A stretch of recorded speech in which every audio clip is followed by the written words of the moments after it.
You are listening to Conscious Fever, hosted by Karl Price.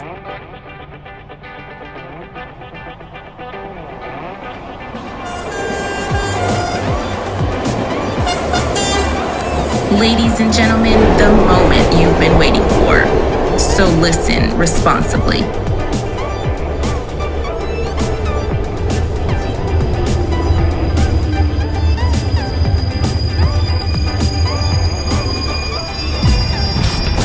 Louisville's own DJ Ice. DJ Ice.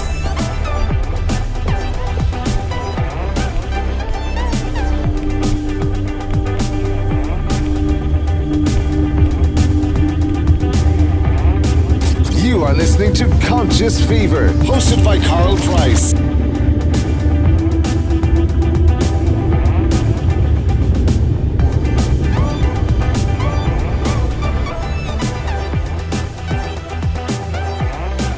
It's the best of the best. It's the one and only DJ Ice, Louisville's coldest DJ.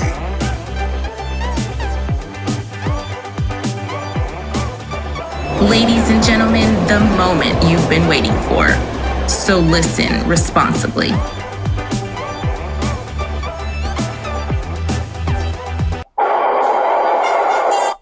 Hey, good evening. Welcome to Conscious Fever here on Conscious Fever Radio, Ice Entertainment Television. I'm Karl Price, your host. Here tonight on Conscious Fever, I have a fun-filled show for everybody tonight. I hope you're doing well. We are here live in Louisville. I've got two guests that are going to join me remotely tonight. One is attorney Paul Mullins, and the other one is one of our regulars and one of the featured co-hosts here, John Yah. So good evening, everybody. Welcome to the city of Louisville. If you've never been to the city of Louisville, we're just here. But tonight, our topic is Policing Black America, the new Black Codes. Black Codes 2021. Why is it that police approach white police officers, and sometimes black police officers too, why is it that black people are approached drastically different than white people are in law enforcement? And we're going to talk about that tonight. Again, defense attorney Paul Mullins is here to join me this evening to talk about this stuff, and of course, John Yah. But before we get to that, there's a number of things that we're going to talk about, and I need to remind you to check us out on YouTube at the Conscious Fever channel. Check us out on Facebook on the Conscious Fever page, and you're watching me now on my personal page on Facebook. Your comments are welcome. If you want to offer some comments tonight, you're welcome to offer some comments, and our panel would respond to them. But before we get to our panel, there's a couple of things that I want to talk about. And one person I want to talk about tonight is his name was Bernie Madoff. Y'all remember Bernie Madoff, the Ponzi king is dead. Yep, this came out of New York City from the Associated Press just a few days ago. Bernie Madoff, I call him the asshole is dead. Bernie Madoff, the former financier who pled guilty to orchestrating the largest Ponzi scheme in history, has died in a federal prison, according, of course, to the Associated Press. Madoff died at the Federal Medical Center in Butner, North Carolina, apparently from natural causes, according to one of the prison officials. Last year, remember, Madoff's lawyers filed court papers to try to get the 82-year-old released from prison in the COVID-19 pandemic, saying he suffered from end-stage renal disease and other chronic medical conditions. The request was denied, as it should have been. Y'all remember Bernie Madoff, right? He took a lot of money from a lot of people. And we're going to talk about that. Madoff, before he went to the penitentiary, and he got 150 years, Madoff admitted swindling thousands of clients out of billions of dollars in investments over decades. And y'all may remember that a court-appointed trustee, up to this date, has recovered more than $13 billion of the estimated $17.5 billion that investors put into Madoff's business. At the time of Madoff's arrest, fake account statements were telling clients they had holdings worth $60 billion. For decades, Madoff enjoyed an image as a self-made financial guru whose Midas touch defied market fluctuations. A former chairman of the NASDAQ stock market, he attracted a devoted legion of investment clients, from Florida retirees to celebrities, such as the famed film director Steven Spielberg, actor Kevin Bacon, and Hall of Fame pitcher Sandy Koufax. But his investment advisory business was exposed in 2008 as a multi-billion-dollar Ponzi scheme that wiped out people's fortunes and ruined charities and foundations. He became so hated he had to wear a bulletproof vest to court. Madoff pled guilty in March of 2009 to securities fraud and other charges, saying he was, quote, deeply sorry and ashamed. Right. Several months living under house arrest at his $7 million Manhattan penthouse apartment, he was led off to jail in handcuffs to scattered applause from angry investors in the courtroom. He stole from the rich. He stole from the poor. He stole from the in-between. He had no values. That was a former investment, Tom Fitzmaurice, who told the judge at Madoff's sentencing that he cheated his victims out of their money so he and his wife could live a life of luxury beyond belief. But U.S. District Judge Denny Chien showed no mercy, sentencing Madoff to the maximum 150 years in prison. Both of Madoff's sons have died. Andrew from cancer at age 48 and Mark from suicide at age 46 in 2010. Madoff's wife, Ruth, is still living. Now, she may, by the way, be entitled to some of that fortune. What you think? Maybe so, maybe not. We don't know. But in any case, the asshole is dead. That's what we're calling him tonight. Because he was an asshole, because he took advantage of some of the most vulnerable people in our society. Old people who are retired. Now, I know people don't like me saying old people, but senior citizens who are retired. Old people who are retired.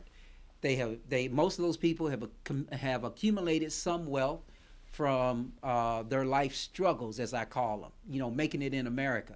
And he took all their money. When my guests come on, I'm going to let my guests weigh in on that. But in any case, but Mr. Madoff is dead. So I want the audience here, if you don't mind, to give us a big round of applause that the Ponzi King Madoff is dead. The asshole is dead. And I forgot to tell y'all that we do have an audience here. Yeah, he's dead. And I don't want to talk bad about the dead. I absolutely don't want to talk bad about the dead. But at the end of the day, he's gone. And he should be gone. So anyway, your comments are always welcome here on Conscious Fever Radio, Ice Entertainment Television. Erica Davis, let's see, celebrity net worth, Erica Davis. Okay, Erica, I hear you. I don't know. I just think he was an asshole, and I think white collar criminals just don't get the same punishment as street criminals do. Or let me just say, street convicted persons don't get the same as white collar convicted persons do. So I don't want to talk bad about the dead, but I'm gonna talk bad about him. I'm glad that asshole is gone. Anyway, we're here to talk about a number of things tonight, and I hope y'all can join in. If you got comments, post we'll have a producer here that would post your comments. But I want to talk about some stuff that's going on, consistent with our title tonight. So Madoff, rest in peace. We're going to talk about Jacob Blake. The officer is cleared of wrongdoing, and he's allowed to return to policing. Y'all remember this. Y'all remember Jacob Blake, right? Had his kids in his SUV. This was in Kenosha, Wisconsin, upper Midwest, and was going to basically, I guess he was telling the police, go to hell, and he was just walking away. Now, interesting enough, I don't know if we have that video queued up, but when you think about Jacob Blake, when you think about Dante Wright, when you think about all these individuals, you think about the lieutenant in Virginia, you have to keep in mind that we have a video tonight, and hopefully we'll get around to showing it, where basically the police never shot at this white guy that was taken off in a pickup truck. So when we talk about the black codes, that's what we're talking about. We're going to get into that with our guest tonight. But Rustin Shesky is the officer's name. This is the officer who shot and paralyzed Jacob Blake in Kenosha, Wisconsin. Believe it or not, y'all, he has returned to work as a police officer. Yep, you heard me right. Officer Rooston, I think is how he pronounces his name, Shesky, came back to active duty on March 31st after shooting and paralyzing 21-year-old Jacob Blake in August. The white police officer who paralyzed Blake, who is 29 years old, and of course, you know, Blake is a black man, from the waist down, paralyzed him from the waist down by shooting him 7 times last year. He's returning to work without facing any disciplinary action. Shesky came back from administrative leave on March 31st after an investigation into the August shooting in Kenosha, Wisconsin, according to a statement released today by Kenosha Police Chief Daniel Miskinis. He acted within the law and was consistent with training, the chief said of Shesky. The incident was also reviewed internally. Officer Shesky was found to have been acting within policy and will not be subject to discipline.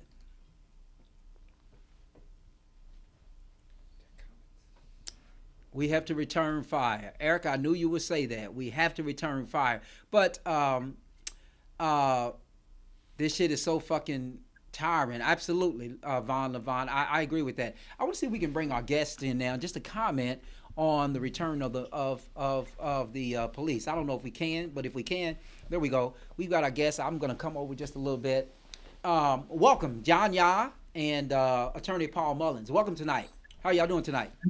Thank you, brother. I'm doing great. It's good.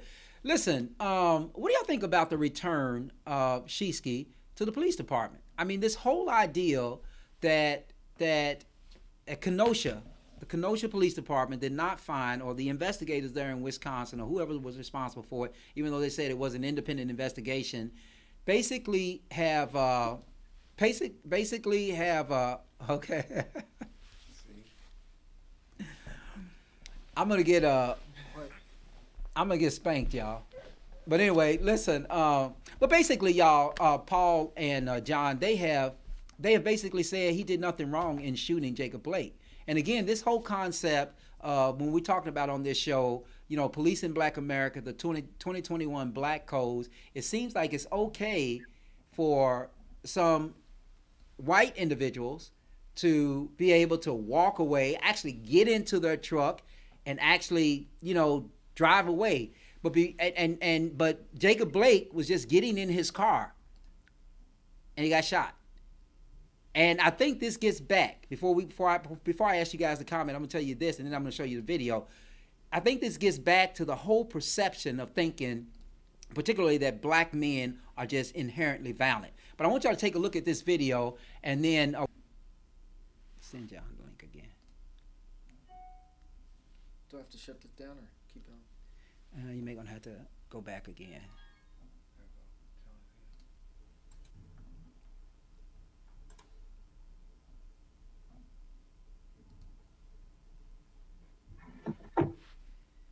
Let me know when we go back live.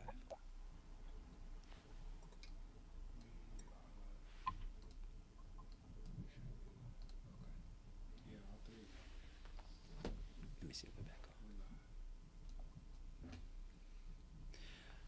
on. Okay, I'm sorry about that, y'all. For some reason, technology just does this to us. It just cut us off. But anyway, our discussion tonight is police in Black America and the 2021 Black Codes. Do we have that video keyed up? I want y'all to take a look at this video, then I want y'all to comment. Check this out.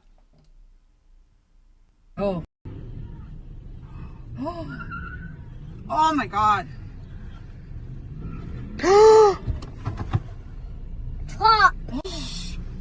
Oh, hell no. The cop is on there! Oh. Oh my God.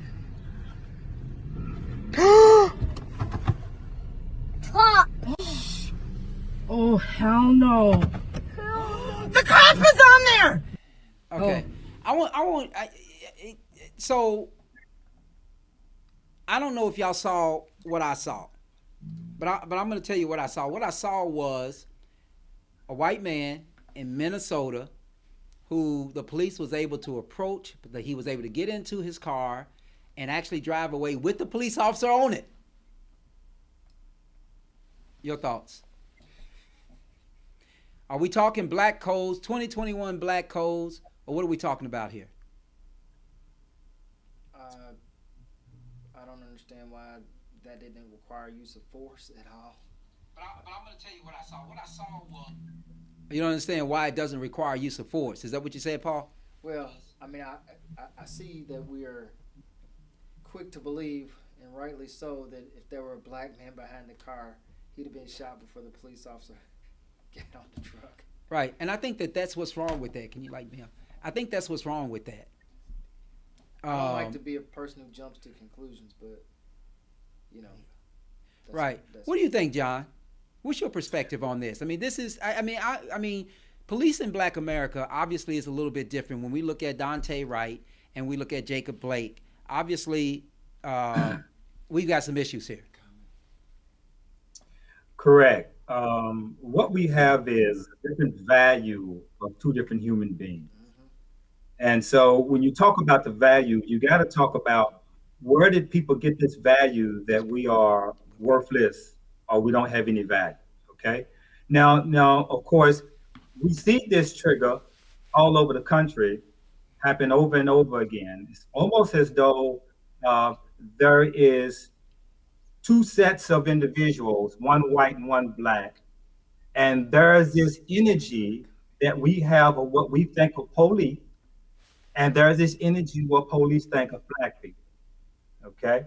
So it ties in with the training, but it also ties in the black community, how we view ourselves, right? So when you think about it, if you have individuals that have no regard for black people, of course you're going to see that. And every situation is different. Now I would say that when we're talking about when we see a white person get away with the same crime, we're not talking with the same officer. So there's different circumstances of how things are looked at. Now, what I would say is for black people, for us, that is, we have to have a certain mentality of what we're looking at. This is not new. This is something that has happened over and over and over again. So how do we view it from here? Let me talk to you about something you and I talked about, Karl, of how we look at law enforcement and how we should look at law enforcement in this country. You know, we lack the ability to be able to how we concern ourselves when we get pulled over. I remember you and I talked about teaching our sons to how to act when the police pull you over, right? This is mentality that we're talking about, how you behave. Do you cuss the officer out? Do you bring attitude when someone pulls you over? And do you ask him why? What you're doing this for? Do you come off with that energy to cause that other person, because he's just a human being, to trigger his energy and then make him want to do something to you? Okay. Right. So I look at it like this. If you look at how officers are trained, because no one wants to address how officers are trained. They're trained to throw you on the ground. They're trained to put their knee in your back. They're trained to put their knee into the side of your neck. They're trained to subdue you, right? This is what their training is. If it was outside their training, then you can question it.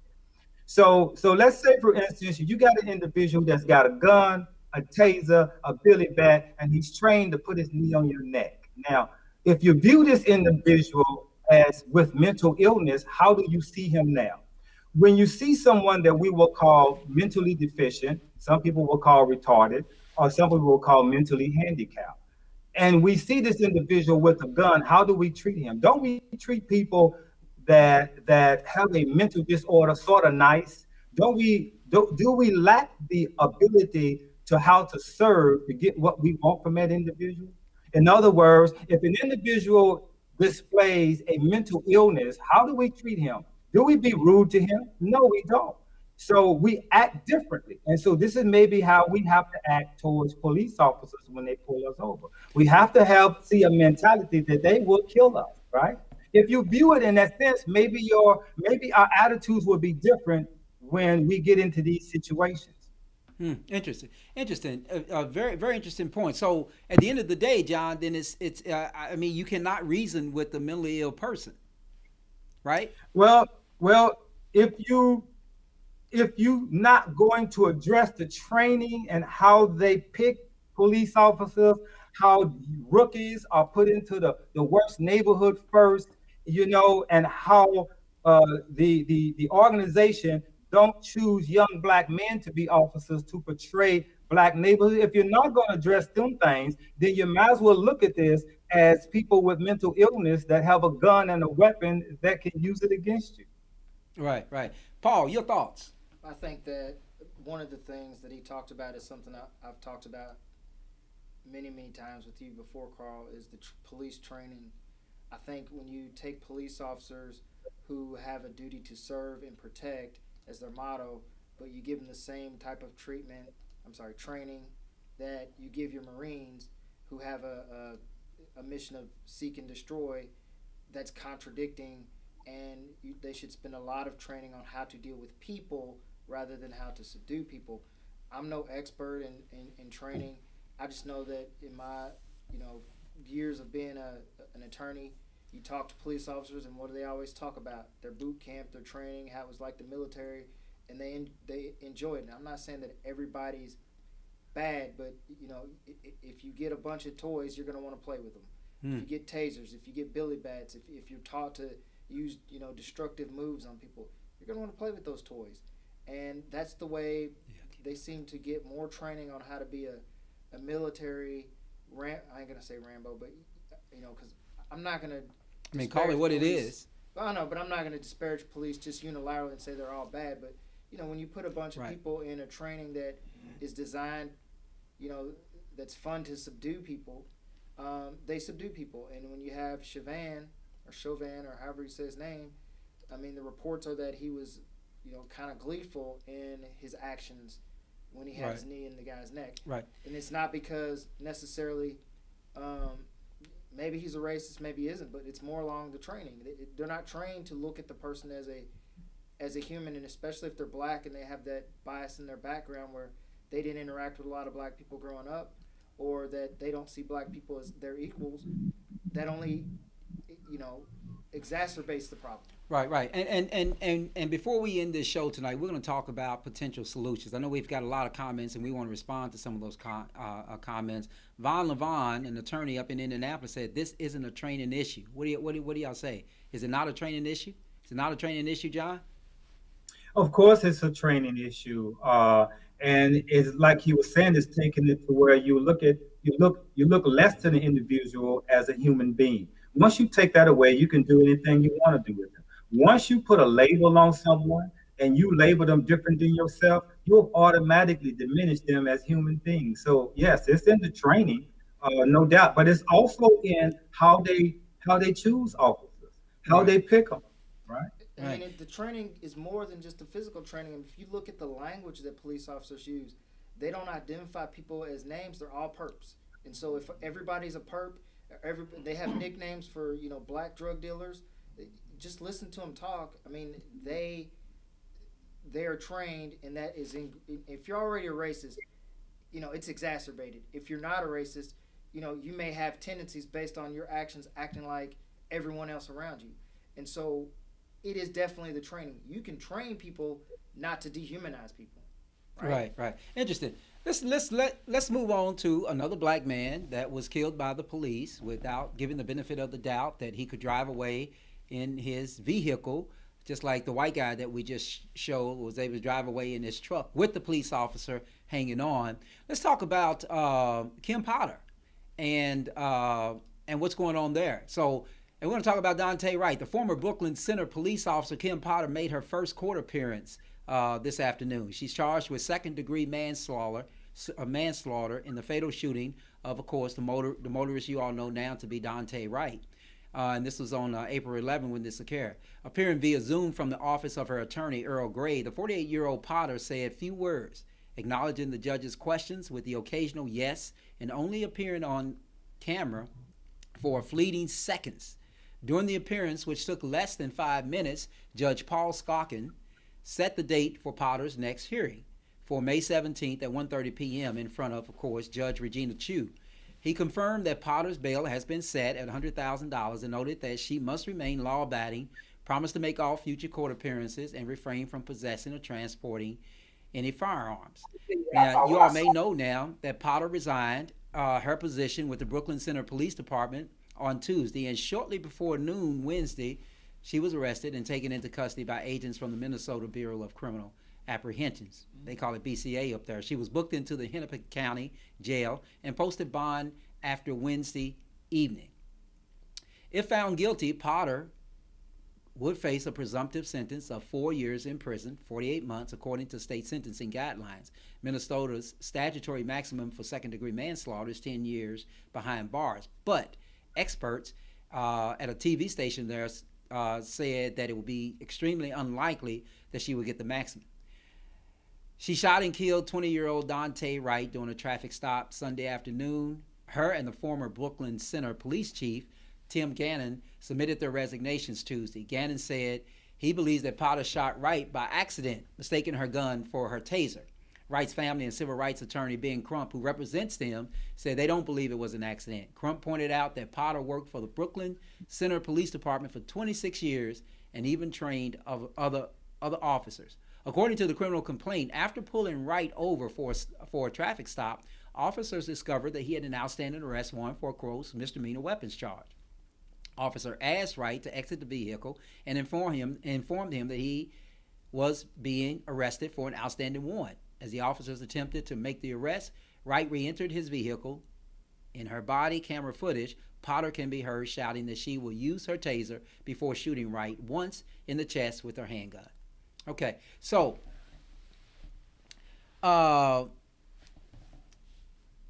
interesting. But before I get back to my guest, I am going to show the video. Let's look at the video, and then let's talk about handguns and tasers. And I want y'all to just pay close attention to how these items are so similar but so much different. So we're going to show you this video. You just let me know when we're ready, producer, and we will show the video of it. It's in the in the other photo. But in any case, and then I'm going to bring the panel back, and the panel and I are going to talk about this difference. And I want y'all out there to talk to us also about the difference between a handgun and a taser. Before you, let me just tell y'all, there's a huge difference. And this is probably why there's a second-degree manslaughter charge. Because I know a lot of y'all are thinking, well, it just seems like it was a mistake. She said it was an accident, yada, yada, yada. Anyway, I want y'all to check this video out. And then we're going to bring our panel back in to comment. Remove me.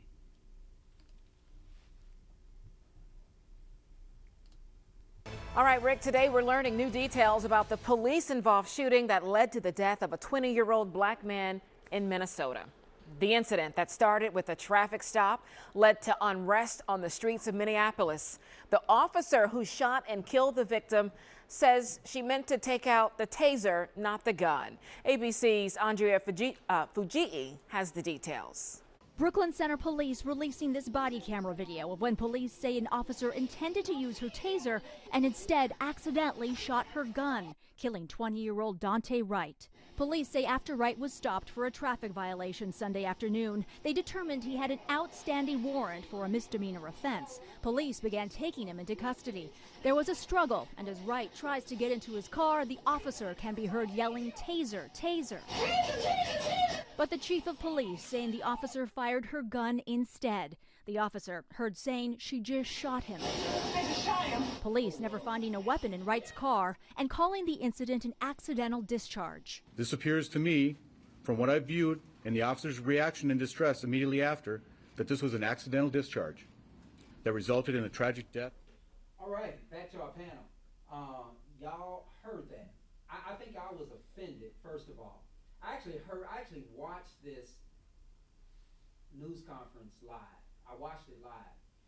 And Paul and John, I'm going to tell y'all what I noticed. What I noticed was the first thing that chief said, very first thing he said was that the BCA, which is basically Minnesota's FBI, did not encourage him to give the press conference and show the video. And I knew when I heard him say, I wanted y'all to see this, I want y'all to hear this, thinking that nobody was going to react and say, oh, okay, well, we're going to forgive her because you said it was an accident. And when he said it was an accident, I thought to myself, he's going to lose his job. And he lost his job. So anyway, I'm going to show one more graphic here. I'm going to show you all a graphic before we get to some of the comments. I'm going to show y'all this real quick graphic of a handgun versus a taser. Okay, I want y'all to take a look at that. Then I want my panel to take a look at this particular graphic, the next graphic, which is a little bit detailed. And it tells you these different things. If you look at the very top, the standard size of this semi-automatic pistol is taller than a taser. You see that? 5.47 inches versus 3.2 inches. And this is the Taser X26P and a Glock 17, which we believe that Officer Potter had. But look at the length. The length is sort of similar, but pay close attention to the weight. 1.38 pounds and 0.45 pounds. Now, you all may say that makes no difference because as a layperson, you may not be able to tell the difference. But when I first heard this story, I thought to myself, well, at a minimum, that's negligence. Because if you notice, the stark difference between the two is the color. All right? And even the grip. Mm-hmm. So, Paul, I'm going to go to you first. I'm going to go right to you and just ask you, in reference to the charge, we have a second-degree manslaughter charge instead of murder, right? Yeah. Why? Well, proving murder in that case is going to be harder than the George Floyd because she's claiming that it was an accident. You'd have to crawl inside of her head, figure out if she did it intentionally or with, wanton behavior by Kentucky standards. I don't know the law in that state. But I want to get back to the negligence. It's clearly negligence, but it should be a little more than a negligence standard, which is what they're using, because my understanding is that if you're an officer, you know that your firearm is on your right side and your taser is on the left side. You look at any officers in the courtroom, they're never on the same side. I thought I read somewhere that even as the training person, she's the person who does the training, she should know that her taser is going to be with her left hand. The firearm is going to be in her right hand. So the question becomes, can you make that mistake under stress, and could it be an accident? Because the only issue would be whether or not she thought to herself, well, I'm going to shoot him with my right hand, knowing that I'm going to shoot to kill him. And the issue becomes, has anybody ever in their life mistake left from right? Of course. But I know that you would say that. I don't think it's that simple, but go ahead. Well, but you're right. It's not that simple because you can be so negligent that it can still have you liable for criminal conduct. Well, and that's what they have. How about from this angle, Paul? How about from the angle that you're prosecuting one of our men in blue? And you're going to kill somebody tonight. I mean, I know that's probably the best angle. I know that's impossible to believe, but you know how we prove cases as trial lawyers, right?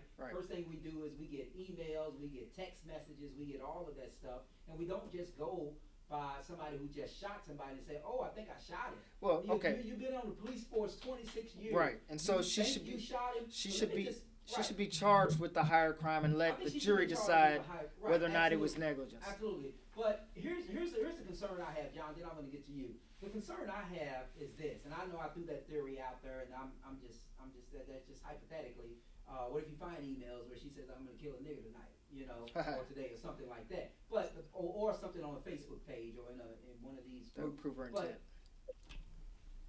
Was that me? Okay, I'm sorry. Was I talking and nobody could hear me? No, okay. That's better. I could hear you with just a little bit, but you're better now. It was just a little bit. Okay. I blew away. I'm sorry, y'all. I got a problem. But anyway, but the point is this. The point is this, is that there are safety mechanisms on a police provided firearm. And for every firearm. And there's a safety mechanism for a reason. So things like this won't happen. So I want y'all to think about this a second. She had to pull this gun and put it in her hand. which I think is one of our bigger problems when we talk about police in Black America today and the black codes of 2021, because why do you have your gun out? Why do you have a gun out? And we just saw a video from Minnesota where the police was riding on, what do you call that? On the driver's side door of this white man's vehicle. Karl, But my question, Paul, is this. Tell me why it is necessary. What is the threat level of somebody who has a misdemeanor warrant, right, and decides that he doesn't want to go to jail and take over? Now, I don't condone that, but I don't think that he got, I don't think killing him was the rightful consequence. All I'm saying is this, is that there were a number, let me just make my point and then I'm done. There was a number of preliminary steps that this woman had to take to put that gun in her hand, notwithstanding the fact that she's been doing this for 26 years. I mean, what has she been doing? Desk work? You know how you see these police shows on TV and you see somebody just sitting at the desk in a uniform the whole time? I mean, if she has been trained as a police officer, she knew she had it in there. And I think it's more than just mere negligence, Paul. I think it's gross negligence. Yes. But before you make another comment, John, your comments. Well, you know, here's where I'm gonna get up under some people's skin. So, you know, now, no, there was no reason for her to mistake her gun for her taser. She's trained, and but you never know what the adrenaline would do. Specifically, if you feel, as they would say, your life is in danger, is how they would use. But I would address this. What was the circumstances, and how did this individual pour this energy to it? Give an example. Had he just gave up and just went and let him cuff him, would he be dead? You see, so somehow his action falls in line of their training. And this is what I mean when I say, looking at these individuals with a sense of mental illness, they will kill you. So why should you put yourself, or why should you be in a situation where you're drawing that type of energy towards you? There's a way to go home. Right. But John, but do we blame him? I mean, when we talk about the Army lieutenant in Virginia, he did not want to stop on a rural Virginia road. He didn't want to stop in the dark on that rural road, so he came to a lighted area, which if you look at the NAACP mandates, that's what they suggest that you do. That's what a lot of civil rights organizations suggest that you do, that you basically go to a lighted area and, you know, where you can be videotaped. So he came to a gas station, right? So all I'm saying is that I forgot what I was about to say. Well, and he lived. But at the end of the day, he lived. Right. Well, he lived. Yeah, he did live.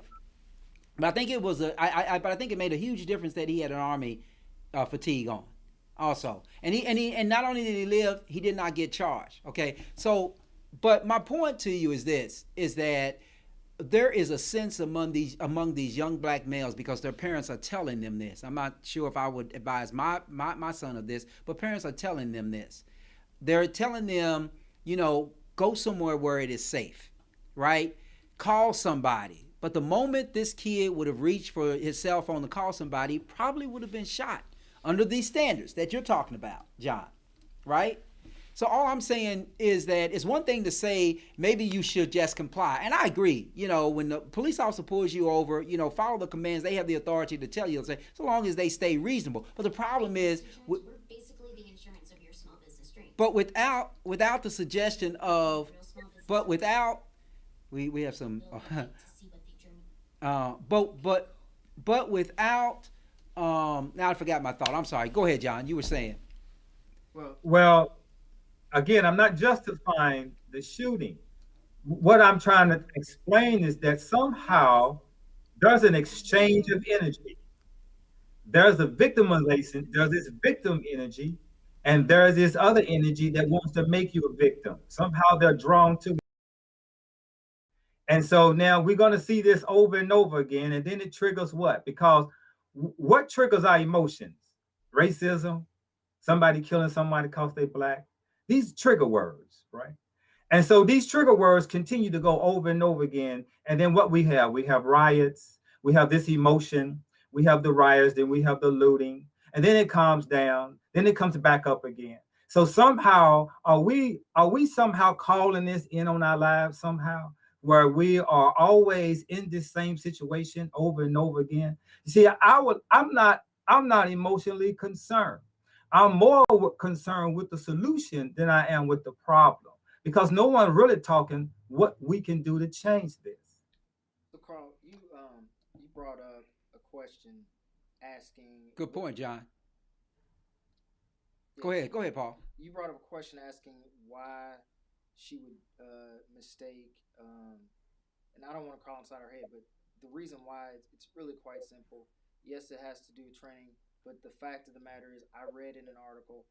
No one has to take this as gospel, but this is what I read, that police officers mistaking their their handgun for their taser happens on the level of like once or twice a year. Yeah, it's only happened 9 times with a fatality Okay, so again, in once or in, twice. in life. Yes, like once or twice a year. That's very low.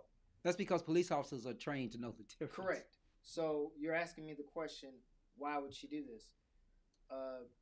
Police officers are regular human beings. As a regular human being, we all have our biases, our prejudices, our backgrounds, our past. Um, this is going to make people feel uncomfortable, but she's a white woman, he's a black man, and she's one on one with him. Maybe her training failed for that reason. Maybe I'm way off base. But did y'all hear me? So, I'm saying that, as an officer, she's still a person. Her training failed. She was under stress. She was nervous. At the end of the day, maybe she felt threatened. Yeah, unnecessarily. No, I mean there were multiple police officers out there, and I don't think, as many police officers as I know and that are friends of mine, I don't think police officers get a pass for mistakes like Oh, this. I'm not giving her a Okay? pass. No, I know you're not, but I'm just saying that that I don't think that I don't think that they get a pass. And here's the reason I don't think they get a pass. And I don't think we should say it's your training and all of that. She's been on the force for 26 years. I think if I were the prosecutor on this case, I'd be looking for some criminal intent. I would be looking for some criminal intent, because I can't make sense out of the fact that you've done this a very, very long time. Number one, police officers get more training in firearms than some pimps get sex.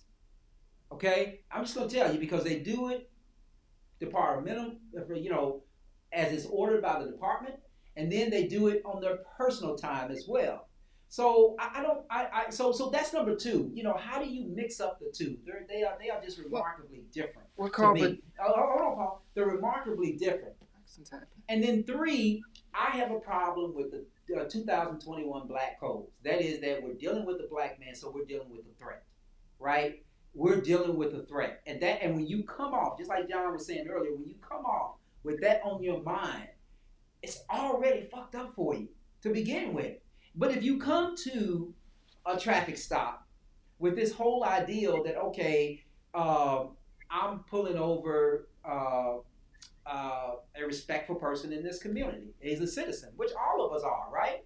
Regardless of whether he's black with dreads or something like that, or whether he's a white man leaving a white collar job. I mean, the same level of respect should be approached by the police officer to that vehicle. The problem is that it's not, and therein lies a huge part of our problem. So you were saying, Paul? I was just gonna say that it seems unlikely to me that they can ever crawl into her head and prove intent unless they had the evidence she had talked about earlier, like she had put something on Instagram. But they're not. I mean, we haven't heard anything like that, and so the whole idea that this was an accident, I honestly don't discount it. I don't think that her case is worse than George Floyd's. I don't think it's even on the same level. I don't excuse her for it. She's going to have some criminal culpability. She's probably going to get like 2 years. Okay, but is it worth more than 2 years? Because you say she couldn't have made a mistake, and yet everybody drives a car every day and accidents happen. You know what, Paul? We can't be late on filing the lawsuit. We just can't as lawyers, right? But a pro se person can, right? You know that, right? You've seen Court of Appeals cases where they said, okay, well, you were proceeding pro se, you missed the statute of limitations by an hour, you're okay. Let us miss the statute of limitations by an hour, and we're calling on malpractice carry. Yeah, but we can miss other dates and write in excuses for appeals, and they are okay with it. I mean, it's not like accidents don't happen. Sometimes accidents are forgiven. Yeah, I'm not saying she should be forgiven. You just can't have accidents. I'm just saying this ain't on the same level as George Floyd. Okay. I'm not sure about that. I think when you get into the heads of when we get to the core of this problem, it is systematic, but it's not just systematic because of training. We cannot always exonerate these police officers and say it's your training and it has nothing to do with you. I can tell you every one of her superiors are going to come in and say, we never trained her to do that. We trained her to pull the gun. On the right side. To pull the gun, right. And not pull the taser. So anyway, did you have an additional comment, John, before I move on? Your mic changed again. That's what I wanted to mention. Your voice in your mic. Is my low or high? Boom, there you go. You're back. Okay. Okay. I don't know what that is. We have all kinds of technology problems here. I think we must have done something to technology. But anyway, so let me just go to another part. Do we have the lieutenant queued up? And here's another example, y'all, of a black man being approached. And these police officers in Windsor, Virginia, took the position like, why didn't you stop when I told you to stop? And that's a whole different story because that's all woven into black codes too. Check this video out. Police in the small town of Windsor, Virginia, find themselves in the national spotlight tonight. They're being sued by an Army officer who was black and Latino after a traffic stop last December. What happened next was caught on camera. CBS's Christina Ruffini has more.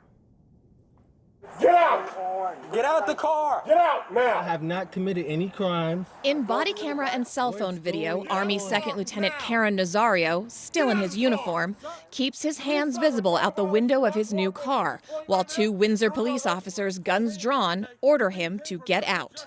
I'm honestly afraid to get out. Yeah, you should be. Get out! Get out! Nazario repeatedly asks why he's been pulled over. One of the two officers pepper sprays and kicks him. Why am I being treated like this? Why? You're not cooperating. Get on the ground. He's then handcuffed while they search his car. Was he afraid if he took his hands out of view, something really bad would happen? Yes. So what was he built to do anything? Any misstep, he was afraid that they were going to kill him. Attorney Jonathan Arthur is representing Nazario in a lawsuit filed earlier this month against the two officers. The incident report says Nazario was pulled over for not having tags displayed on his SUV. But the temporary dealer plate is visible in the officer's body cam video. Nazario was released without charge. What prompted? Oh my God.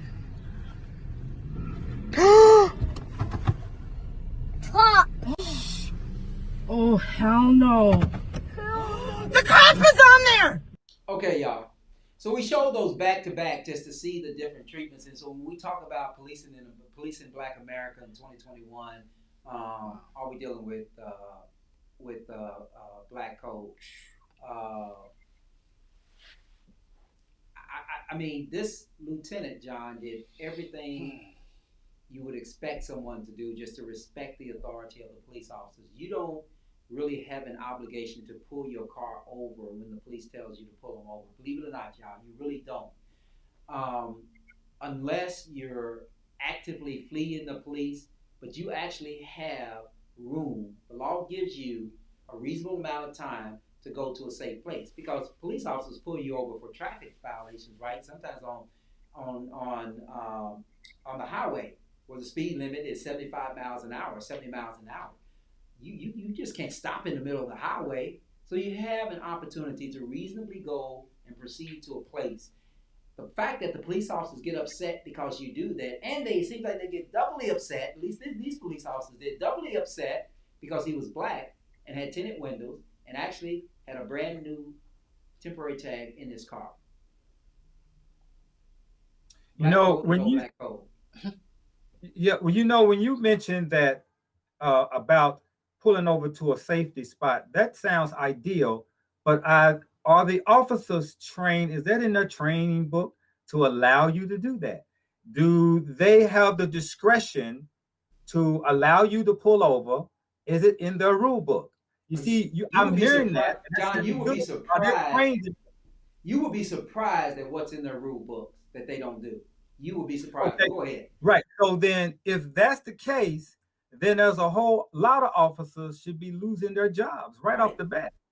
Right. I think part of the problem, and Paul, you can chime in on this too. I think part of the problem is that we just don't discipline them enough.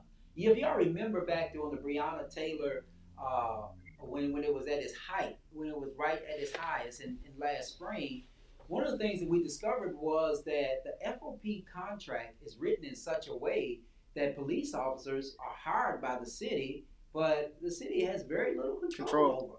So Exactly. yeah, Karl, FOP, if people don't realize, it's Fraternal Order Police. And so being a fraternity, naturally, people stick together. You were in a fraternity, I was in a fraternity. That was probably the first rule, right? Still am. Good point. I pay my dues. Yeah, sorry. You're in a fraternity. You're in a fraternity, so everybody sticks together, right? Do you pay your dues, Paul? Dues. Of course, Karl. Okay, I just want to make sure. All right, go ahead. Can I get to my point? You can get to your point. All right, so they're a fraternity, and the biggest problem that I sometimes see is police don't call each other out. Instead, and this isn't just anecdotal, we know this, we've seen it on video. They don't call each other out, they don't stop each other from doing the bad things, and then if they stop doing the bad things, they don't report them. They don't follow through. It's like, man, you shouldn't have done that, but I'm gonna keep quiet. Believe it or not, that there are police policies that require that. And so I think it gets back to an issue of the discipline that we're handing out. For instance, I've always said that the only thing that has gotten us to this point where we're even talking about this on this show is the fact that there's video. So we have now discovered in our lifetime that video is extremely important when you encounter the police. Because if you remember the George Floyd situation, not until that video came out, they said that he had expired. He went into medical distress. They said nothing about Chevin having his knee on George Floyd for over 9 minutes, right? Until the video surfaces, and it's a whole new story. The Arbery case, right? Whole different story when the video comes out. So I think video is so important that when we get back to, and we talk about officer discipline, to me, it should be a terminable offense if you go and encounter a civilian as a police officer and your body camera is off. I don't care if he was having an old lady get her cat out of the tree. He should be fired. But now we have realized that video is so important in our society for a number of reasons. One, it tells us that some police officers just don't tell us the whole truth. And I think, Karl, following up on what you said, I like that idea. That should be implemented. But to go a step further, if an officer says something that's definitively different from a video, he should be fired and removed from the force. In other words, in the video you just played, if I heard it correctly, it stated that the person had expired tags, but in the video it showed he did not. So, is that what I saw? Is that what I saw in the video? I'm sorry. What did you think you saw? I'm sorry. I was paying attention. Oh wow! I said in the video the officer claimed the person had expired tags, but he did not. He did not. He had a temporary tag in the window under his tenant window. I understand that, but depending on where you live, you can't put temporary tags on it. Actually, temporary tags are not designed to be put on the back of your car. They have to be placed in the window. In some states, they require that you have them in your front windshield. But I want to read this comment because Erica Davis took the time to actually write this comment. I want y'all to look at this comment and let's comment about it. It says, the 11 laws of white supremacy: never let blacks know what whites are thinking, intentionally mislead them, to always try to figure out what blacks are thinking. Just gotta keep it back. But in any case, interesting. I can't read it from there, but I'll try to read it from there. Let me see. One of them is, there we go. Always appear to be friendly or humanitarian to blacks. Act as if you don't know you are a part of the ruling race. Use religion to gain the confidence of blacks. Always try to get blacks fighting with each other Once they start, it's difficult to get them to stop. They have a most unique fondness for destroying one another that supersedes all others' interests once it gets started. Okay, that's all I'm going to read. That is sickening. That is sickening? That. I mean, the problem is it might be sickening, but unfortunately, some of that is true. What did she say that was incorrect? Hey, it's just sickening that that would be circulated as a way to rule black people. It's sickening. But do you believe that happens, Paul? I believe you could do that to any race. I believe you could do that to any group of people and to subjugate them. But the fact that somebody would actually print something that says these are the 11 rules, I don't know if she made those up or if she's pulling them from a white supremacist organization. I wouldn't doubt it. But the fact that it can be so simplistic and, like John said, true, which is saddening. Black people just need to be aware that if there's a playbook on how to subjugate a race, they need to know what the rules are and counteract them. Interesting. What was your comment, John? Let me ask a question here. We're talking about policies. We're talking about the Constitution. We're talking about laws. Now, and y'all two are attorneys. And I would ask this question because I would throw it out there for any attorney.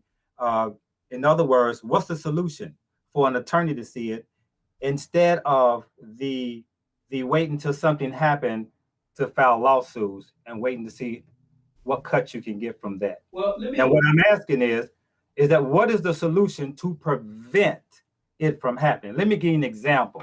And you ask me, and you answer whether either one of y'all can answer whether this can and cannot be done. We just talked about the FOP, their policies. Why isn't Black lawyers involved in that negotiating? Why isn't Black lawyers saying, hold up, before we make and sign this policy, what and how y'all going to patrol the Black neighborhood? Why isn't Black lawyers coming together to file injunctions against the city and how they police the Black neighborhood, how they choose Black officers to police the Black neighborhood?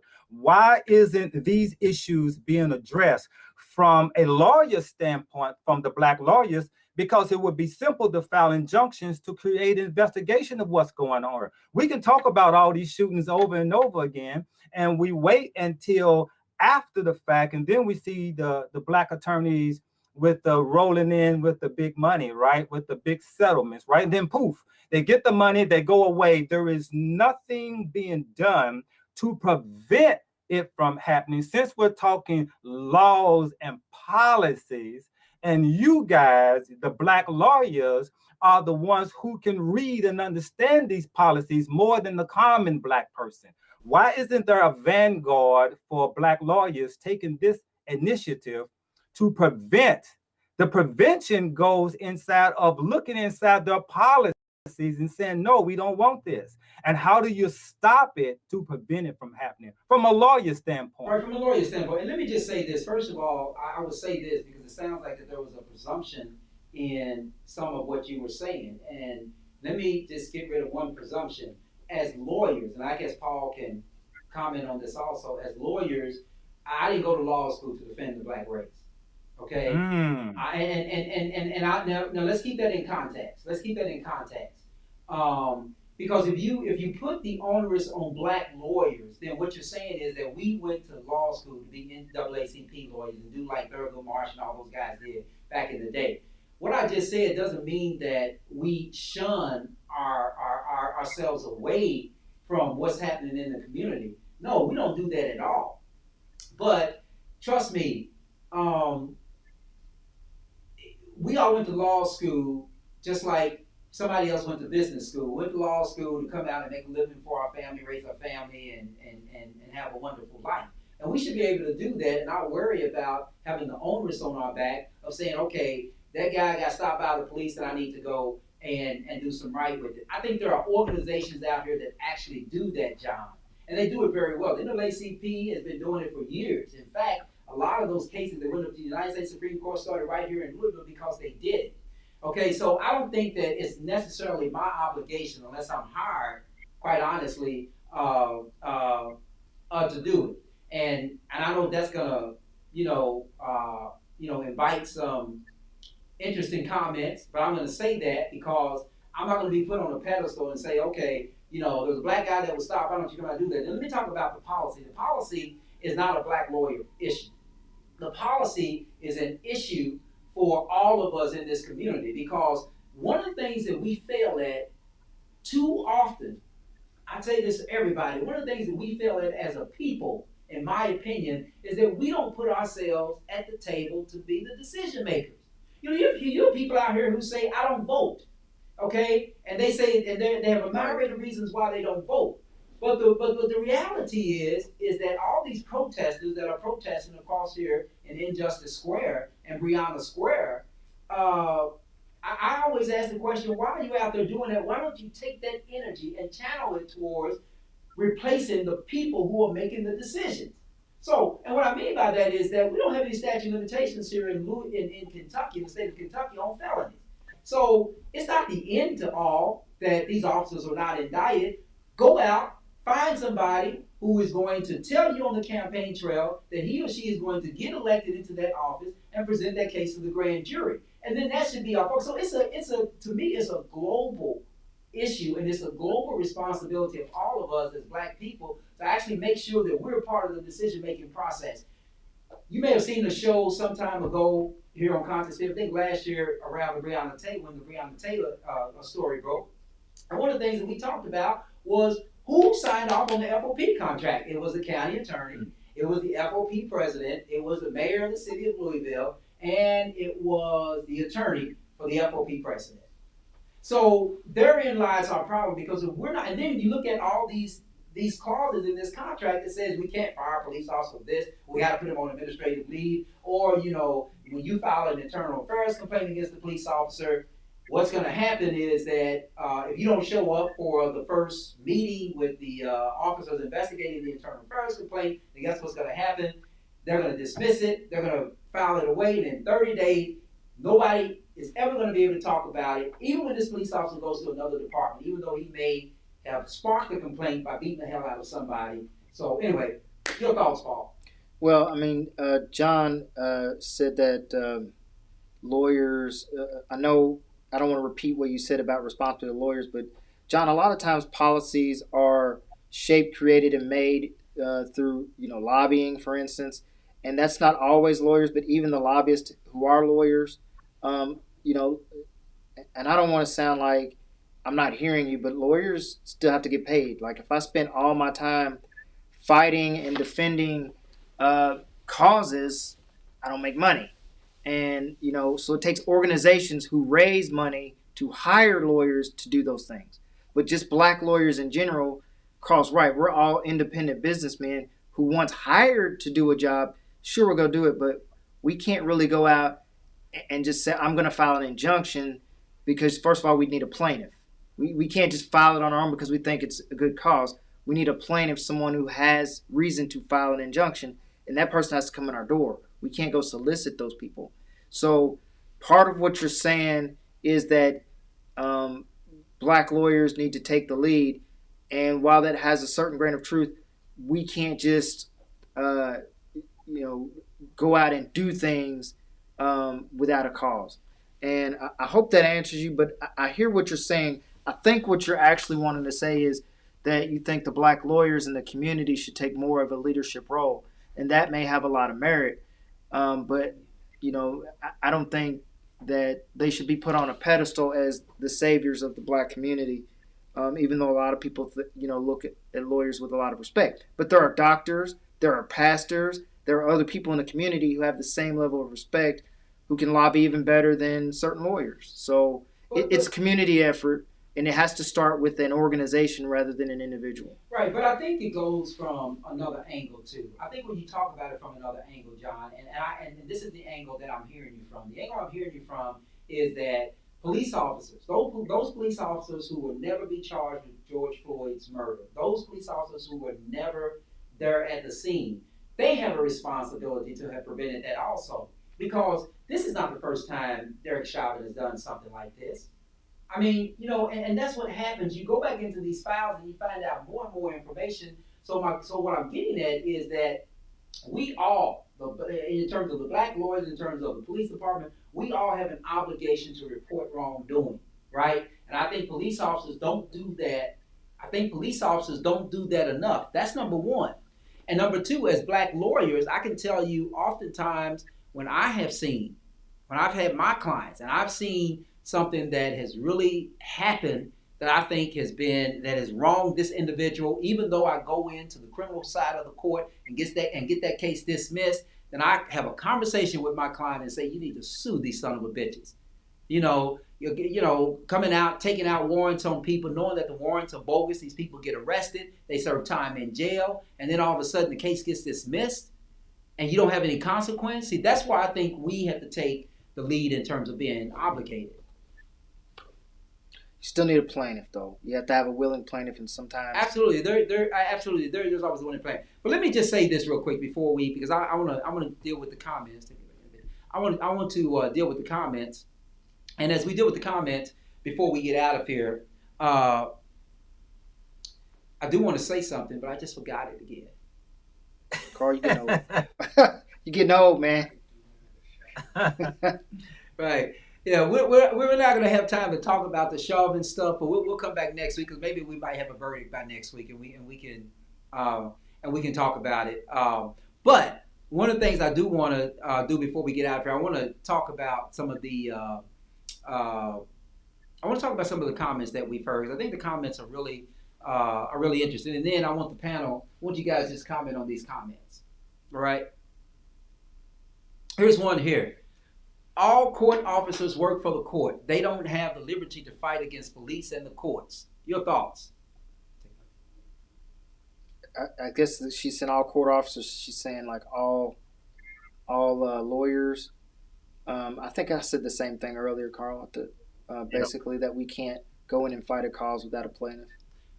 Alvin Brown, the Rodney King beating was captured by a video photographer late night. That video, when reviewed, it led to a riot. Yes, it did. But that gets back to my point that I think it should be a death sentence for your employment as a police officer when you don't activate your camera. That was first. The mayor. What'd you say, Paul? They may not have had body cameras back then, though. No, but I think. What'd you say, John? Yeah, if he's talking about Rodney King periods, there wasn't no body cameras back then. Right, no, there was no body cameras. But the point is, and I think the point for bringing up Rodney King was that video solved it.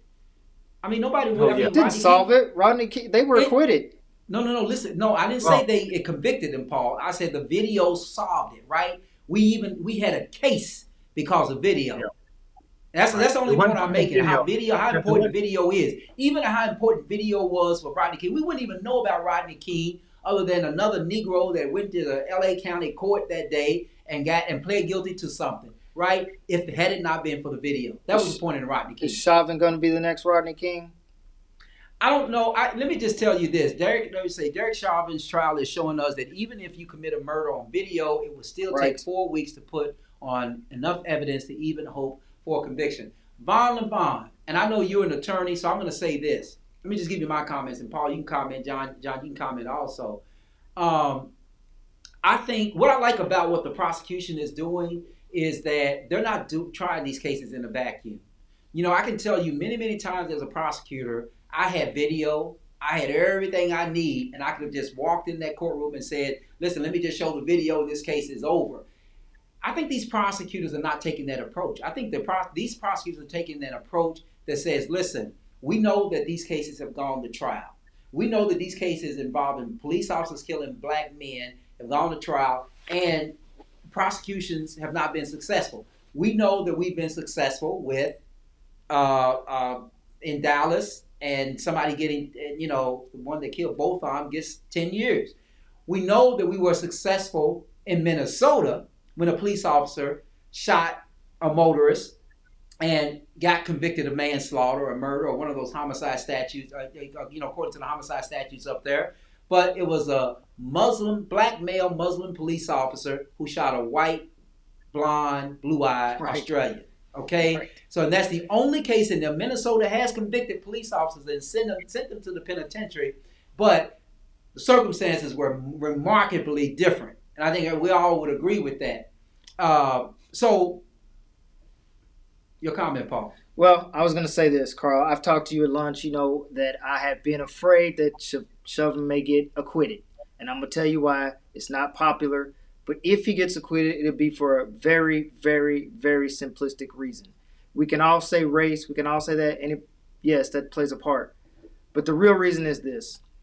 You have all these experts testifying about what caused, what didn't cause. You have the ones on the defense saying it didn't cause. You've got at least one of the prosecution's witness who is an expert, not as strong as he should be. The actual coroner who actually did the autopsy, not as strong as he should be. Are you seeing something different than I'm seeing, man? No, he wasn't as strong as. That's why they had the other three to buffer his testimony, because he could not definitively say, as the other three did, that he died due to the police officer being on his chest. He stopped short and said due to asphyxiation, and the others had to come in and say, well, the asphyxiation was caused by the officer on his neck and chest. But let me get to my point. Right. I don't with think all that's these the people, prosecution, Paul. with all these people. Let me just tell you real quick. I don't think that's the part of the prosecution. I think what the prosecution is doing, because I can tell you, I've watched this trial every day except for the times I had to just walk away briefly. I'm telling you what they're doing is that they are pinpointing every element of what they need to do in terms of addressing it to win beyond a reasonable doubt. And there are some of these experts that have come in, because our body is very complicated, you know. There are some of these experts that cannot talk about something that another expert. And I think that's why we see all these big numbers of experts in this trial. But go ahead. So I don't want to make that my point, but it was Baker his name was Baker. He was the forensic pathologist who actually did the autopsy. And his testimony was essentially that Mr. Floyd died after taking the drugs and his body just couldn't take it. Rather than saying it wasn't that his body couldn't take it, it's because the police officer, he didn't actually go and say that. So the others kind of fixed his testimony. But his testimony, to my mind, was the weakest of all the experts. But the point I'm trying to make is you've got all these experts testifying, and the defense is going to come in and say, you got all these experts testifying, and you need to know beyond reasonable doubt whether Officer Chauvin is the one that killed him. That's reasonable doubt. If they're going to acquit him, it's going to be on that basis. None of the experts all agree definitively. That's a problem. Well, I'm not sure if we're watching the same trial, but I said if he's acquitted. Yeah, well, right. If he's acquitted, I think I'm just going to give you my prediction for what it's worth. I came close in the NCAA tournament this time because I said UCLA was going to beat Gonzaga, and they almost did it. So I hope this is not an almost conviction. I think this jury is going to convict him. I think the real issue is two real issues. One is whether this judge has made enough mistakes during this trial that he should have granted the defense a mistrial.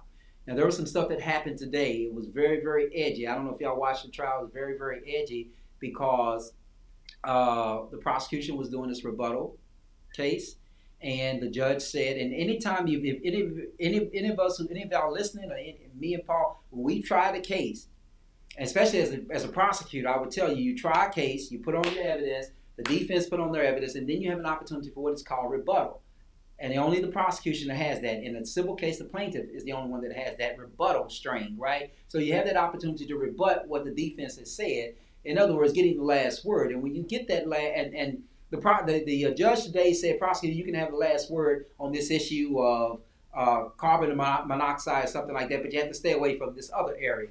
And the prosecution brought this witness in after 20 minutes of talking to him, and he went in that area the judge told him not to go into. So sometimes that could be problematic on the appeal. The judge didn't grant a mistrial today, but I think it came very, very close. That's one. The other thing is that I'm concerned about the sentence that they will give him. The other thing, and I'm going to just squeeze this in as a subpart of what I just said, I think everybody in this country need to be watching when the judge instructs the jury. Paul, you can agree with me on this. You can agree with me on this, Paul. When the judge instructs the jury, because regardless of everything that you've heard, then what the judge is going to do when the judge instructs the jury on how to decide the case, they're going to tell the jury what parameters they must stay in to make a decision. Am I right, Paul? Yes. And it's going to sound a little complicated, but there are rules that the court has. There are laws out there that says that this is the way these these juries ought to be instructed in these cases. And remember the Graham versus Connor case. I've heard that mentioned in the Chauvin trial, and that's a very important case about excessive force and experts and what they can say and how far police can go, because it's all about what the police thought about. But even in light of all of that, I just think that they have painted this man as a monster, and I don't think that that is going to leave the juror's mind. Your thoughts, John? Well, I mean, I think he's going to be convicted. I'm not sure how many charges they put up there to allow the jury to choose from murder to all the way as low as manslaughter, 4th degree. So it's going to be open, and how it won't be murder. I don't think it'll be 1st degree murder. It'll be somewhere in manslaughter, I'm sure. Should be. It wouldn't surprise me if it's 1st degree murder. Would it surprise you, John? I mean, Paul? I mean, I've told you the reasons why I think there's room for him to wiggle out of it. You've got all the experts, but if I were defense for him, I would be saying all these experts you can't possibly know because they don't know. That's the best argument to make. If I'm the prosecutor, I'm saying don't believe your lying eyes. You saw this video, you see what's going on. You heard the man say that he's crying out for his mom. Remember when the case first started, before even the trial started, we had a conversation. I said that's how you know somebody's in trouble, when they start calling out for their mom. That's some of the things you do when you in your death throes, mama, right? So, he's people around the police officer are pleading, help him. The prosecutor needs to harp on that. The experts have said what they said. The defense has put on counter experts, and everybody's qualified. Everybody, the guy who actually did the autopsy is actually the least qualified. Everybody else is more qualified. You've got all these experts. That plays into the defense's hands. If he doesn't know, and he doesn't know, and they don't know, and they can't come to a consensus, there must be reasonable doubt. That is the defense's number one. That is classic defense. As a former prosecutor, I don't see it that way. I think they got him hands down. My concern is what his sentence is going to be, because the reality is that there's no sentence that they can give this man that's going to compensate for what has happened and what we've been subjected to for nearly a year. So, it's sort of like, as Dr. Pruitt said, we're just leading ourselves up to the well to drink some poison water, because we're all going to fight about the water when we get there anyway. Right. Right, John? That's right. Anyway, I can't deal with these respectability politics answer. We know he shouldn't have resisted. White people can storm the Capitol and still walk the fuck home. What do you think about that, Paul? You know how I feel about that. I did not. I was angry. I was as upset at how they treated the Capitol as a white person who's a Republican, I suppose, who would see somebody burning the flag. And I said, how can you get mad at people burning the flag and then watch that shit on TV and not be outraged? They came to the United our house and defiled it and pissed on it and chased the legislators out. And then you get mad at people for burning the flag, but you don't get mad at that. They brought in a conservative, I'm sorry, I said conservative, but you know what I mean. A Confederate flag, a losing army to our United States Capitol and planted it. And you don't get mad about that, right? But you get mad about a flag burn. Right. And the reports today and actually this week have been that there were higher powers that were saying that don't treat this as a dangerous situation. And I think it just gets back to what we talked about in our topic tonight, Police in Black America, the 2020 Black Codes. There are black codes and there are white codes when, in terms of dealing, in terms of interaction with the police. When the police deals with, for instance, when they know there's going to be a march or protest. Now, protests are legal. They're nonviolent. A protest. When they know that a protest is coming, they go out and get all the army gear and all the tanks and all of that. But when they know that there's going to be an insurrection at the Capitol, then they just leave it to the rinky-dink. I'm sorry, Capitol Police people that I know who are Capitol Police officers, but rinky-dink police force, the Capitol Police, to handle it. It's about tolerance, is it not, Karl? No, I don't think it's about tolerance. I think it's about racism. Well, but it's so subtle, ingrained, right? That it's hard to get people to understand that if I'm walking down an alley and you believe that I can potentially do something to you because it's late at night, and your only reason for believing that is because of the color of my skin, there's a problem. Right. If, on the other hand, if you feel safe because a white man in a shirt and tie, look as if he just left his CPA office, is walking down that alley, and you don't feel threatened at all. And that's what I meant by tolerance, because I'm saying that if I'm a police officer, I'm tolerating more from people who look like me if I'm white than I'm going to tolerate from people who don't look like me if they're black. Right. Okay. Well, listen, Dr. Pruitt, we're going to give you the last word. I don't believe any of it. I want to see George Floyd arrested publicly for his part in all of this chaos. This would be epic. Who said that? Wait, who said that? Was that a joke? Was that a joke? I don't know what the audience thinks about that. Dr. Pruitt, the audience, I think it's. Was that a joke? No, I don't think Dr. Pruitt, is that a joke? The guest is asking, is that a joke? I don't think that's a joke. I think that she really believes that. Well, I'm gonna let you speak for yourself. I wish we could give you a link so you can come and join us on the show. Handle the truth. What's that? Okay. You can't handle the truth. I think it's what Dr. Pruitt thinks about us. She said George Floyd. I mean, give us the prior comment again. Maybe I misheard it. Listen to this, Paul. I don't believe any of it. I want to see George Floyd arrested publicly for his part in all of this chaos. That would be epic. How could he get arrested?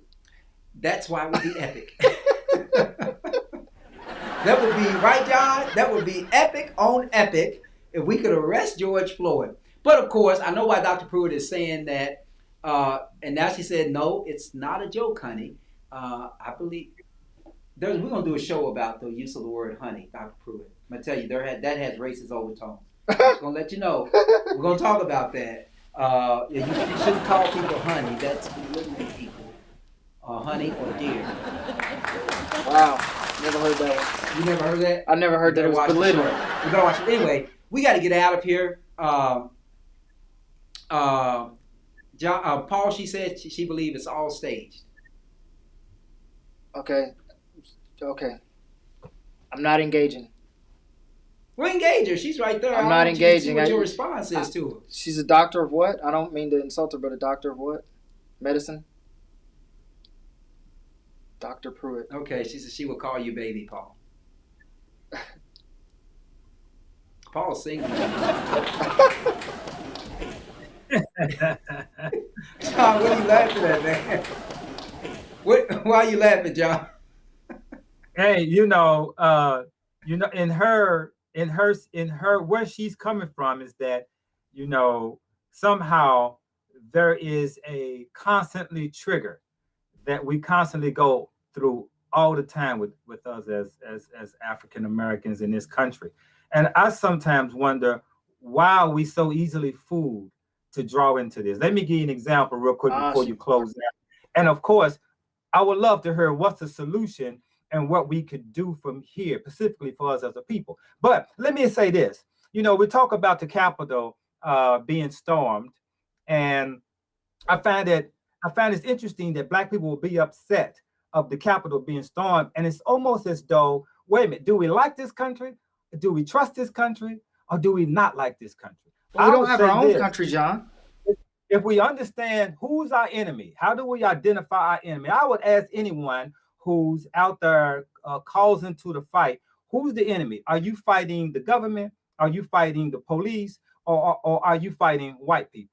And once you identify the enemy, then you know how to fight. Let me give you an example. If it's the police you're fighting, why don't you go to the police's home? Why don't you go to the police station? Why tear up independent businesses?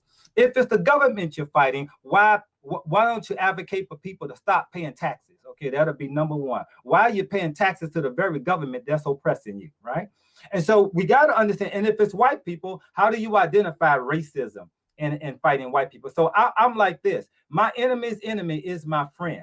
I find that white militias who never came into the hood to do anything to Black people, but soon as the government talk about taking away your constitutional rights, who's going to run up on the government, right? The militias That's what they do. Black militia people don't do that, right? So what I'm saying is that you got to understand how to pick our enemies. So I'm not into the conversation about what they did at the Capitol. I say again that that government is not friends to me, right? It has never been.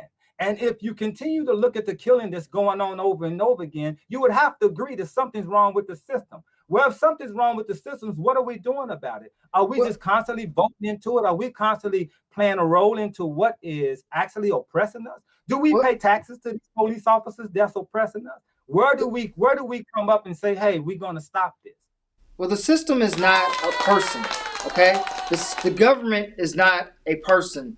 The people oppressing you are people who work inside the government. Going back to Karl's point, you can change your government by voting, by putting the right people in places of power and decision making. The government, the United States government, is set up with an executive branch, a judicial branch, and a legislative branch. That is our government, and those houses represent our government. The people in those houses are the people we elected. The people storming those buildings, they're coming for the people that were elected, not the government.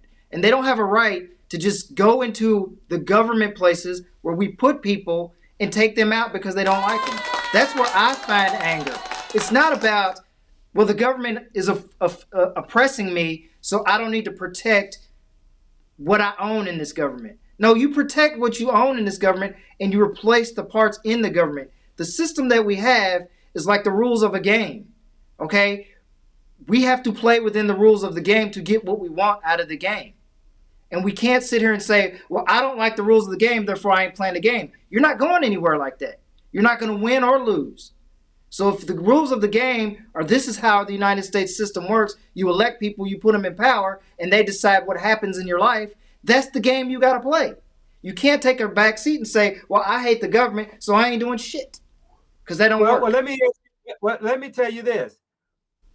The rules of the game, we were playing the rules of the game when there was Jim Crow. It's the law. You see, so when do we disagree to where we say who is the enemy? In other words, we played the rules of the games when it was Jim Crow, when we could not go to certain schools, we could not drink certain fountains.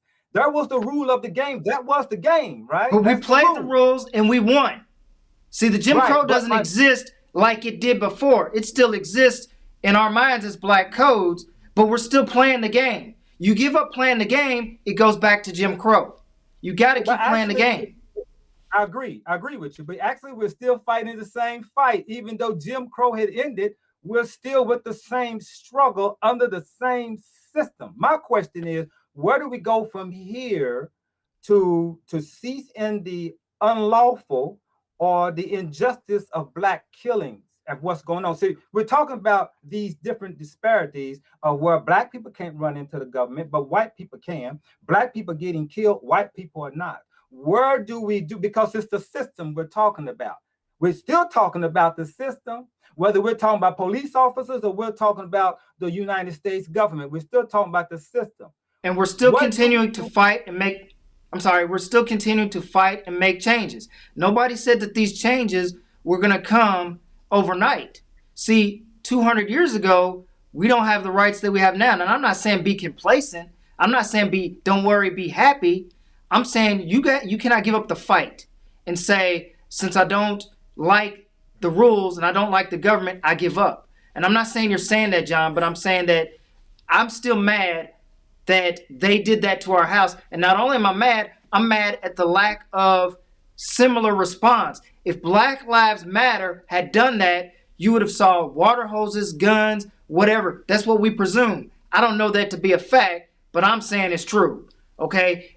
The fact that you can let another group come in and plant a flag of a defeated country or wannabe country, to me, is the most outrageous thing I've seen nearly in my lifetime. You're referring to the Confederate flag? Yes. Right? Yeah. Interesting. Listen, we have gone way over, but I thought it was necessary tonight. I do want to thank you, Attorney Paul Mullins. I want to thank you, Brother John Yah, for joining us tonight. I think we have, thank you. And I think we have, y'all know John Yah, did you get the tipping point? We just ran across a tipping point commercial somewhere, man. Have you seen that yet, Brother Yah? Man, I did, man. It was dope. I like it. Have you seen it? We're gonna show it real quick. Check this out. For those of you who don't know. You are listening to The Tipping Point Show with your host, Mr. Just Ask Joe, John Yah. Right here on WLOU. Stream it live on Facebook and WLOUonline.com. And now, The Tipping Point Show.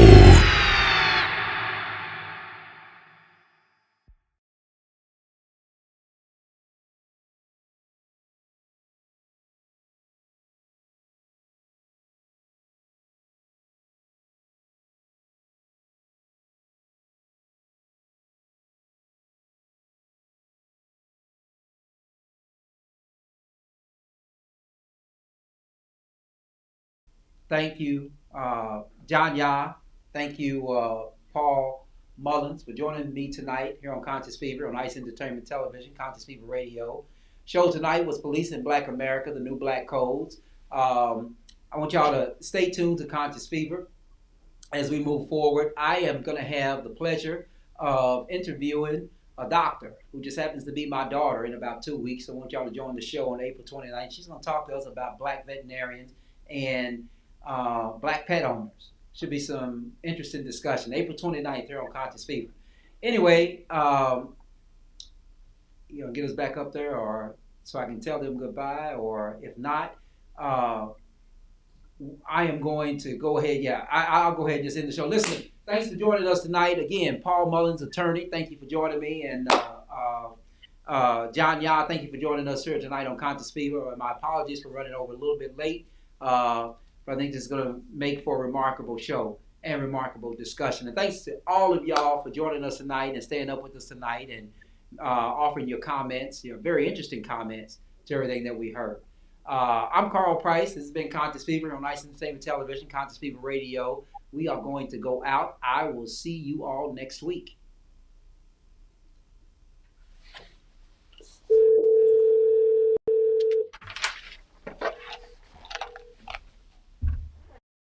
You are listening to Conscious Fever, hosted by Karl Price on 97thebeatfm.com.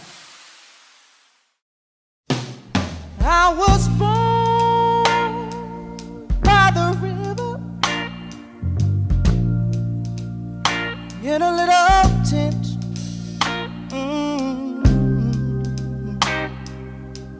Like the river I've been running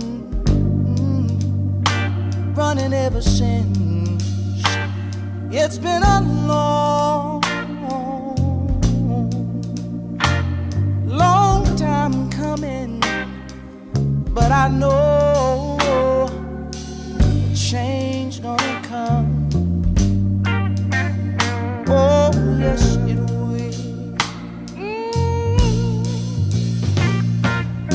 It's been too hard living, but I'm afraid to die. 'Cause I don't know what's up there beyond the sky. It's been a long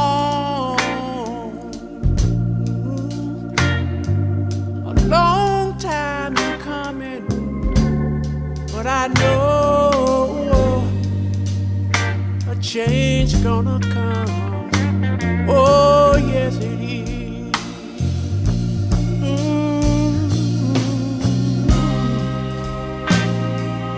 Then I go to my brother.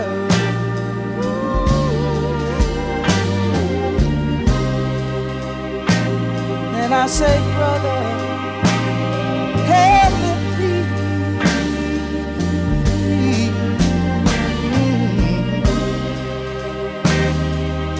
But he wind up taking me back down on the knees. Oh, there've been times that I thought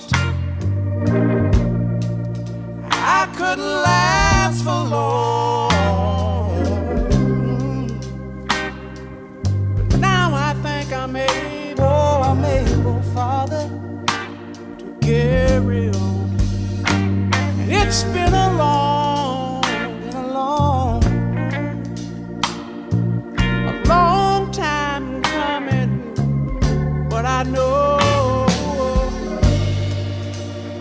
change gonna come. Oh, yes it is, yes it is, yes it is. Say I know that a change is gonna come one day. I know a change